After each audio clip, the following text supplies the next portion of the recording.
आपने आज प्रेस वार्ता रखी है, क्या कुछ मामले को लेकर प्रेस वार्ता हो रही है? आप सभी को नमस्कार। आज सर्वप्रथम कल नगर पालिका निगम सिंगरौली के स्थानीय निर्वाचन का शपथ हुआ, जिसमें 45 वार्ड के पार्षदों ने शपथ लिया। उन सबको बधाई। साथ ही साथ सिंगरौली की नव निर्वाचित महापौर श्रीमती रानी अग्रवाल जी को बधाई। साथ ही साथ नवनिर्वाचित स्पीकर अध्यक्ष आदरणीय श्री देवेश पांडे जी को हार्दिक बधाई। कल जिस तरह से लोकतंत्र का नंगा नाच और लोकतंत्र की हत्या हम लोगों ने बड़े करीब से देखा, कल श्री कलेक्टर श्री राजीव रंजन मीणा साहब के द्वारा पार्षदों को, महापौर को, जनप्रतिनिधियों को एक नोटिस जारी हुई थी, सूचना जारी हुई थी, जिसमें उनसे कहा गया था, ये सूचना जारी की गई थी, जिसमें ये कहा गया इन धाराओं के तहत 10:30 बजे अटल सामुदायिक भवन बैढ़न में स्पीकर एवं पार्षदों का शपथ ग्रहण एवं स्पीकर का चुनाव होना तय है। हम सब लोग जब 10:30 बजे वहाँ पहुँचते हैं, कलेक्टर साहब भी पहुँच गए, हम लोग सब साथ में ही पहुँचे। आधे घंटे वेट करने के बाद कलेक्टर साहब ने, एडीएम साहब ने घोषणा की कि 23 पार्षदों का शपथ हो चुका है। बड़ा ताज्जुब हुआ। हम लोगों ने पूछा कि माननीय, अभी तक तो पार्षदगण आए ही नहीं, शपथ कैसे हो गया? उन्होंने कहा कलेक्ट्रेट में हो गया। हम लोगों ने वहाँ से विरोध किया कि जब आपने अभी 10:30 बजे बुलाया, हम लोग राइट 10:30 बजे पहुँच गए, तो इसके पहले उन्होंने कहा 9:30 बजे शपथ हो गया। तो आपके माध्यम से हम जानना चाहते हैं कि 9:30 बजे आखिर शपथ क्यों, कौन से नियम धारा के तहत हुआ, किसके दबाव में हुआ और क्यों हुआ? दूसरी बात कि बधाई रानी अग्रवाल जी को इस बात की भी कि जिस भारतीय जनता पार्टी के सरकार के विरोध में सिंगरौली की जनता ने अपना मैंडेट 34,585 वोट आम आदमी पार्टी को दिया कि ये परिवर्तन का वोट है। उस जनता के साथ शपथ के पहले ही रानी अग्रवाल ने धोखा क्यों किया? उन्होंने, प्रभारी मंत्री उनके घर नाटकीय अंदाज में जाते हैं एक दिन पहले, उनके साथ उनका समझौता होता है। समझौता के तहत पहले से जो उन्होंने कांग्रेस को अपना समर्थन दिया था, अपना और 5 पार्षदों का, वो 6 मत लेकर उन्होंने भारतीय जनता पार्टी की संयुक्त, भारतीय जनता पार्टी और आम आदमी के संयुक्त मोर्चे की उन्होंने सरकार कल शपथ ली। इस बात की बधाई उनको देता हूँ कि उन्होंने सिंगरौली के जनता के साथ छल किया।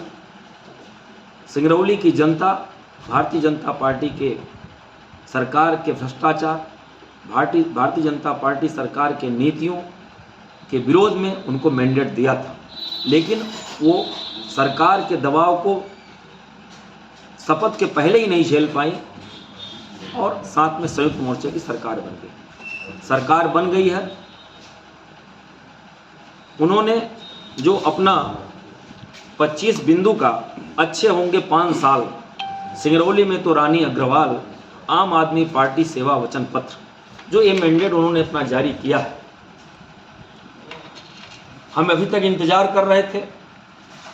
जो उस वक्त चुनाव के दरमियान उन्होंने कहा था कि हम कुर्सी में बैठते ही 24 घंटे के भीतर जो सब्जी वाले, ठेले वाले, खुमचे वाले हैं, उनका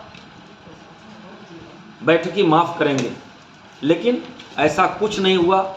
हम आज इंतज़ार करते रहे। हो सकता है कि वो आगे करें। मैं उनके इस 25 बिंदु का, जो भारतीय जनता पार्टी और आम आदमी के संयुक्त समझौते की सरकार नगर निगम में बनी है, इस 25 बिंदु का इंतज़ार मैं 2 महीने 60 दिन तक कांग्रेस पार्टी सिंगरौली में करेगी। उन्हें काम करने का पूरा मौका देगी और हमारी शुभकामनाएं हैं कि वो अच्छे से दोनों लोग मिलकर काम करें, क्योंकि अब तो और वो मजबूत हो गई भारतीय जनता पार्टी की सरकार प्रदेश में, देश में और सिंगरौली में भी हो गई। ट्रिपल इंजन की सरकार हो गई। ट्रिपल इंजन की सरकार होने के बाद अब तो काम में उनके घोषणा जो उन्होंने मैंडेट जारी किया है वो किसी तरह का कोई दिक्कत नहीं होनी चाहिए। 60 दिन के बाद 6 अक्टूबर को मैं आप सबसे अभी होऊंगा और यदि इन एजेंडे पे या उन्होंने जो मैंडेट उन्होंने जारी किया था, जो सेवा पत्र जारी, वचन पत्र जारी किया था, यदि इस पे काम नहीं होगा तो कांग्रेस पार्टी सड़क पर आकर विरोध दर्ज कराएगी और साथ ही साथ परिषद में भी, सदन में भी अपना विरोध दर्ज कराएगी। हम जनता के साथ कांग्रेस पार्टी हमेशा रही है, जनता के कार्यों को हमेशा प्राथमिकता दी है और आगे भी हम जनता के कार्यों को प्राथमिकता देंगे। जिस तरह का आरोप लगा रहे हैं तो इसमें कुछ लीगल भी करने वाले हैं या फिर ये सिर्फ नहीं, मेरा कोई आरोप नहीं, जो सच्चाई है वो मैं आपके तो सामने लीगल प्रस्तुत क्या कर। एक्शन लेने वाले हैं, जैसे जिस तरह कह रहे अब हैं? वो पार्टी हमारी लीगल के लिए हम विचार कर रहे हैं, लीगल एडवाइस ले रहे हैं। यदि उसमें हमारा मजबूत पक्ष होगा तो निश्चित रूप से हम न्यायालय का सहारा लेंगे। जैसा लोग बता रहे हैं कि भाजपा बी पार्टी इसको माना जा रहा है, आपकी तरफ से कितना सत्यात्मक है ये?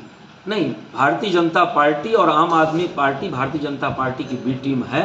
ये बात कल साबित हो गई और आपके माध्यम से, अर्थात मीडिया के माध्यम से समूचे सिंगरौली, समूचे प्रदेश और देश की जनता ने देखा कि लोकतंत्र का गला किस तरह से घोटा जा सकता है इस भारतीय जनता पार्टी के सरकार में। एक कहा देखने को मिला। एक सवाल और कहा जा रहा है कि रानी अग्रवाल के यहाँ छापा पड़ने का डर लोगों को सता रहा था, उनको इसलिए कहीं ये भाजपा के साथ कॉम्प्रोमाइज की, क्या संभव हो सकता है, क्योंकि पार्षदों को ये कहा गया, कई पार्षदों को ये कहा गया प्रभारी मंत्री के द्वारा कि यदि आपने कहीं पीछे हम लोग क्रॉस किए हैं उसका भी हमें सत्यापन कराना है। जो बैलेट पेपर थे, कई लोग हम तो देखे नहीं हैं, जो पार्षद आके हम कह रहे हैं उसका कोई प्रूफ नहीं हमारे पास। पार्षदों का तो ये कहना है कि ये कहा गया कि पीछे आपके बैलेट में कुछ लिखा रहेगा और यदि आप अपना मत देंगे, यदि आप कहीं क्रॉस किए तो आप वहाँ से निकलने के बाद जेल जाएंगे, आपकी फला केस है, आप बेलौजी कांड में हैं। इस तरह की बातें की गई और यहाँ तक कहा गया कि यदि आपने मत नहीं दिया तो न तो आपके वार्ड का विकास होगा, न आपके क्षेत्र का विकास होगा। हो सकता है रानी अग्रवाल जी की कई अवैध काम हो, इस वजह से वो दबाव में आई हो। क्योंकि विगत दिनों कुछ वीडियो वायरल हुए थे, तमाम लकड़ी के कार्यों को लेकर चर्चा में बनी रही, घरेलू विवाद की चर्चा लगती, इसकी वजह से कहीं देखिए उनके सगे देवर ने भी कई गंभीर आरोप तो लगाए। सीएम शिवराज भी मंच पे लाकर उनको खड़ा कर दिया था। हो सकता है कि सत्ता का दबाव हो। वो सब दबाव की ही राजनीति भारतीय जनता पार्टी करती है और हमें लगता है कि निश्चित रूप से उनका कोई कमी कहीं रही होगी। इस दबाव में आकर वो ऐसा की हैं या प्री प्लानिंग थी भारतीय जनता पार्टी की कि हमें मैंडेट जनता नहीं देगी हमारे कामों को देखकर, तो रानी अग्रवाल को लॉन्च करो। और आपने देखा भी है कि जो चुनाव में जिस तरह का प्रशासन ने जिस तरह का नंगा नाच किया था, ऐसा लग रहा था कि यहाँ का प्रशासन ही चुनाव लड़ रहा है, तो निश्चित रूप से कुछ भी हो जैसा सकता है। प्रशासन पे आरोप लगा रहे हैं तो क्या इसकी शिकायत निर्वाचन आयोग में करेंगे क्या? निश्चित करेंगे। अपने लीगल डॉक्यूमेंट्स हम इकट्ठा कर रहे हैं और लीगल एडवाइस ले रहे हैं। हमारी प्रदेश कांग्रेस से भी बात हुई है, निश्चित रूप से हम आगे जाएंगे। आम आदमी पार्टी के राष्ट्रीय संयोजक केजरीवाल जी का सिंगरौली आना हुआ था, उन्होंने कहा था कि हम अन्य पार्टियों की तरह बिकने वालों में से नहीं हैं। ये तो सामने दिख गया। अब ये देख लीजिए आप, वही तो मैं कह रहा हूँ कि शपथ के पहले जो समझौता कर ले और जनता के साथ धोखा करे, उनकी बातों में कितना दम है, इसी बात के लिए मैं आपको बुलाया हूँ। उन्होंने तो ये कहा था 300 यूनिट हम बिजली फ्री करेंगे। हम तो उस दिन का इंतजार करेंगे कि रानी अग्रवाल जी सिंगरौली में 300 यूनिट बिजली किस दिन फ्री करेंगे। निश्चित रूप से सिंगरौली के लोगों को फायदा होगा। धन्यवाद।